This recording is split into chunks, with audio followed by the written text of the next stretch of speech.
జరిగిన ఒక విప్లవాత్మక మార్పు. మీడియా ఇప్పుడు వీళ్ళు గోడీ మీడియా అని మాట్లాడుతున్న వాళ్ళందరూ ఇదివరకు వామపక్ష మీడియా, కాంగ్రెస్ మీడియా. ఇప్పుడు రాజ్దీప్ సర్దేశాయ్ అన్నాడు అనుకోండి కాంగ్రెస్, వాళ్ళ ఆవిడ ఉన్నదనుకోండి కమ్యూనిస్టు. ఇట్లాగా మీడియా హౌసెస్ అన్నీ కూడా కాంగ్రెస్ కమ్యూనిస్టుల పెట్టుబడులతో వచ్చినాయి. వీళ్ళిద్దరి దాన్ని ఏమంటారు, భార్యాభర్త లాంటి సంబంధం. జర్నలిస్టులు కమ్యూనిస్టులు, యాజమాన్యాలు కాంగ్రెస్ వాళ్ళు. ఇలా నడిచినాయి సుదీర్ఘకాలం పాటు ఈ దేశంలో. కానీ కొలాబరేషన్ తో ముందుకెళ్లారు ఇద్దరు కలిసి ముందుకెళ్ళి ఓ నేరేటివ్ క్రియేట్ చేశారు. మోడీని ఉన్మాదిగా, అమిత్ షాని రాష్ట్ర బహిష్కరణ 2 ఏళ్ళు జైలు శిక్ష, ఇది 2 ఏళ్ళు రాష్ట్ర బహిష్కరణ శిక్ష.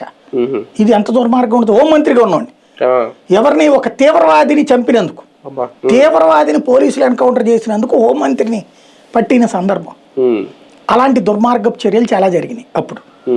ఆ రోజుల్లో వీళ్ళు ఎంతసేపటి డిఫెండే. ఇప్పుడు శబర్మతి అనే రైలులో మొన్న మధ్యన ఎవడో చెప్పాడు, అది ఒక మహిళామణి గారు, ఇన్ఫ్లుయెన్సర్ గారు, వామపక్ష ఇన్ఫ్లుయెన్సర్ గారు చెప్పింది తెలుగులో. ఆవిడ కరసేవకులు అక్కడ కూల్చేసి వస్తుంటే తగలబెట్టారని.